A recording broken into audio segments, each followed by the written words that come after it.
What's up? It's your boy Carcino here, and let's talk about it, man.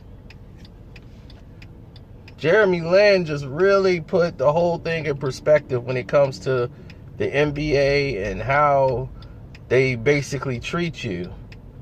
And Jeremy Lin, like I told you, we've been knowing him from like when he came to America and everything else, and he knew my cousin who did AAU. He was the nicest human being ever, even when he played with the Knicks. And when he was in Houston, that's when he really was in the basketball tournaments and reaching out through the community. He's a great, great human being. And a lot of people don't know he was suffering a lot from mental illness. Not mental illness, just depression a little bit. You know, he gets depressed easily because he's so passionate about everything that he does. And he was battling that.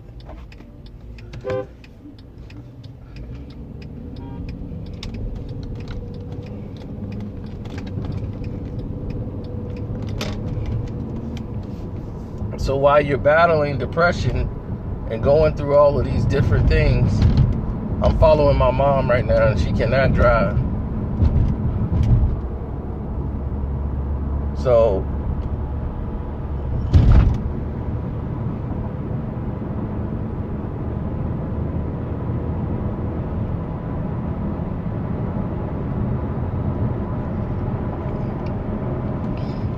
anyway, while I'm doing this, you know, where is she going? She's all over the place. Oh my goodness. I did not know she was this bad of a driver. Now, anyhow,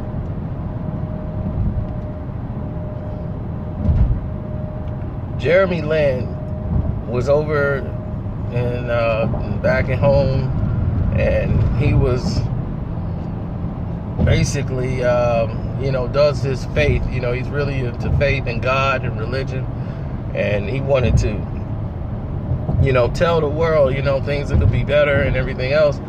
But in free agency, he's gotten 0 offers. Now, a lot of people don't know, he mentioned that things happened behind the scenes that we didn't know about that led to the Houston situation, and in Houston and LA. So, whatever we don't know, there was some very key points there that was taken. But he thinks the NBA has given up on him and he's not ready to quit, He's depressed because it wasn't about the money. For him, he just wanted the opportunity to be the best NBA player he could be. And he could not achieve that. And there was no way he could achieve that without giving the opportunity. And he felt like in Houston, he kind of wasn't given the opportunity to, or in LA. But when he got to Brooklyn, he did. And that's when he was able to showcase.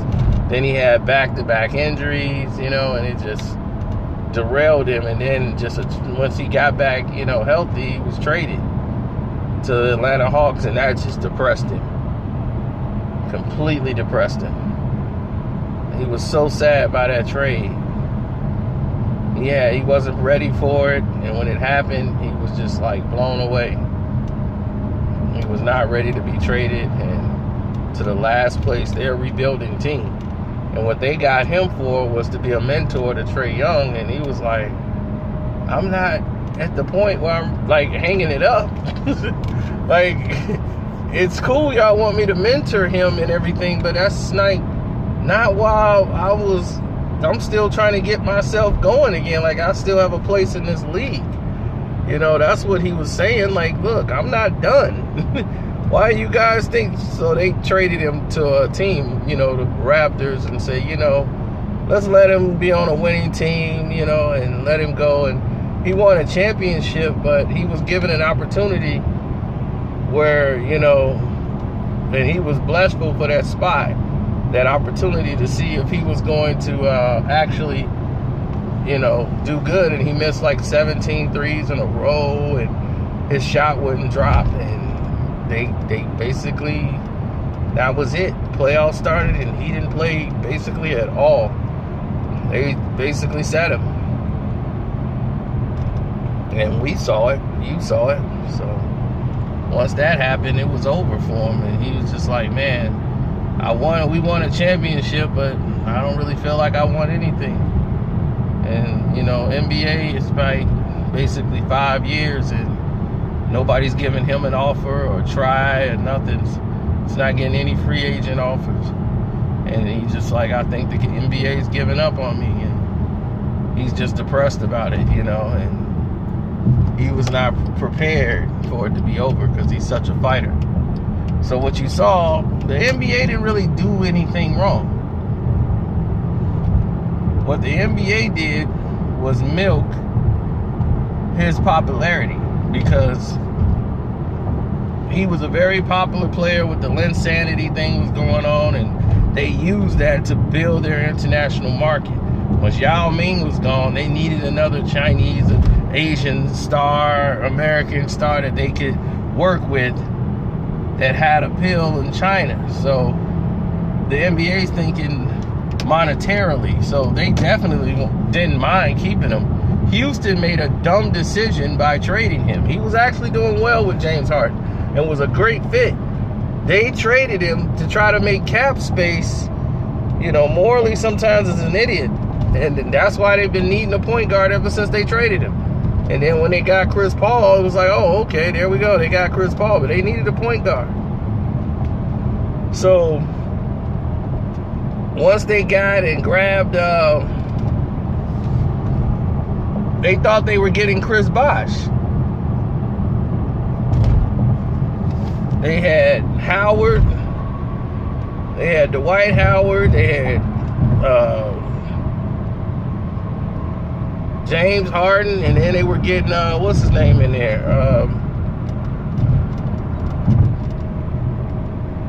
They were getting they thought they were getting Chris Bosh, but Chris Bosh's his health situation was a hindrance.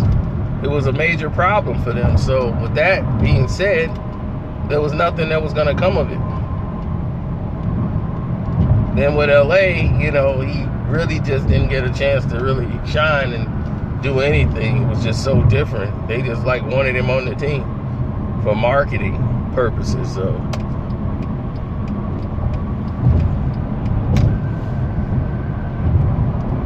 it was just such a different fit. And Kobe and Jeremy Lin didn't really, you know, they didn't really coexist well. And it's just the way it was, man. And he's a great guy, really great person. And he says, like, if I have a kid, I don't want my kid in the NBA. That spoke monumentally to a lot of people. And this could be a big blow to the NBA. It could be a very big blow to the league. But what he was saying is he don't want his kid to ever have to go through the pressures, you know, of having everything in his life that don't go well exploded on SportsCenter every day. You know, some people just not ready for that.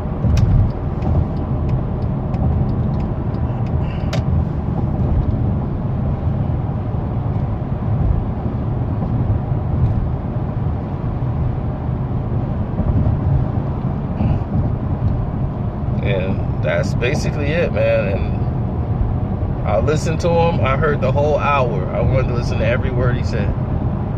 So go back if you can find it on the internet. You know, it's all over YouTube. Just go check it out. Listen to what Jeremy Lin said, man. And I think this is a great strategic pattern, because what he did, he might just he could get a deal.